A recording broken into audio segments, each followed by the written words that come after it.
Slick back. No, slick back. That's what I said. Slick back. No, nigga, I'm a pimp named Slick back. Pimp named Slick back. Pimp named Slick back. Nigga, are you deaf? I'm a pimp named Slick. Halo semuanya, pada kesempatan kali ini saya akan membahas tentang sistem peradilan di Indonesia. 1. Pengertian sistem peradilan nasional.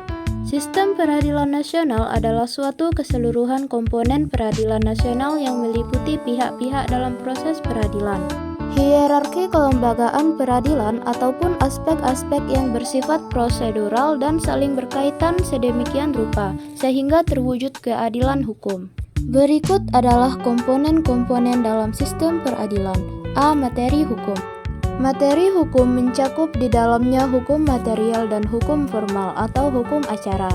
Hukum material adalah hukum yang berisi tentang perintah dan larangan, dan hukum formal adalah hukum yang berisi tentang tata cara melaksanakan dan mempertahankan hukum material. B. Prosedur peradilan atau komponen yang bersifat prosedural. Berikut adalah prosedur peradilan yang berlaku. 1. Penyelidikan merupakan serangkaian tindakan penyelidik dalam rangka mencari dan menemukan suatu peristiwa yang diduga sebagai tindak pelanggaran hukum guna menentukan dampak tidaknya dilakukan penyidikan.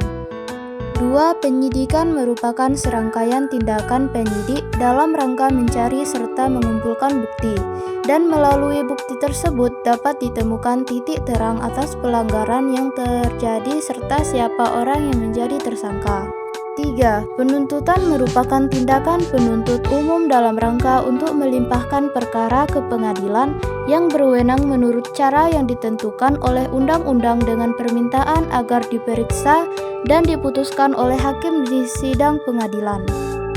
Dan yang keempat adalah mengadili merupakan tindakan hakim dalam rangka menerima, memeriksa, dan memutuskan perkara di sidang pengadilan berdasarkan asas bebas. Apabila digambarkan dalam bentuk skema, prosedur peradilan adalah sebagai berikut. 1. Penyelidikan oleh penyidik. 2. Penyidikan oleh penyidik. 3. Penuntutan oleh penuntut umum atau jaksa. 4. Persidangan oleh hakim. C. Budaya hukum. Salah satu komponen ini juga sangat penting dan menentukan tegaknya keadilan adalah kesadaran hukum, baik dari aparat yang bertugas, masyarakat, maupun seluruh komponen bangsa. Oleh karena itu, keadilan hanya dapat diciptakan ketika seluruh komponen bangsa memiliki kesadaran hukum untuk menegakkan keadilan. D. Hierarki kelembagaan peradilan. Hierarki kelembagaan peradilan merupakan susunan lembaga peradilan yang secara hierarki memiliki fungsi dan kewenangan sesuai dengan lingkungan peradilan masing-masing. 2. Alat kelengkapan peradilan. Jika membahas mengenai sistem peradilan nasional, kita mengenal beberapa alat kelengkapan peradilan yang bisa pula disebut sebagai aparat penegak hukum yang meliputi sebagai berikut. A. Kepolisian, B. Kejaksaan, C. Kehakiman, dan D. Advokat. 3. Klasifikasi lembaga peradilan di Indonesia. Berikut lembaga-lembaga peradilan yang ada di Indonesia beserta peranannya. A. Mahkamah Agung. Mahkamah Agung merupakan pengadilan negara tertinggi dari badan peradilan yang ada di Indonesia.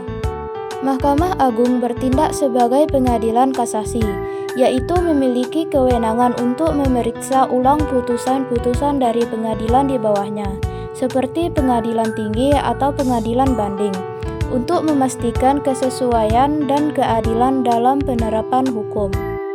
B. Peradilan umum. Peradilan umum adalah salah satu pelaku kekuasaan kehakiman bagi rakyat pencari keadilan pada umumnya. Berikut adalah lembaga-lembaga yang melaksanakan kekuasaan kehakiman di lingkungan peradilan umum. Yang pertama adalah pengadilan negeri, yang kedua pengadilan tinggi, yang ketiga peradilan agama, yang keempat peradilan militer, yang kelima peradilan tata usaha negara, keenam pengadilan khusus, yang ketujuh Mahkamah Konstitusi atau MK, dan yang terakhir adalah Komisi Yudisial atau YK.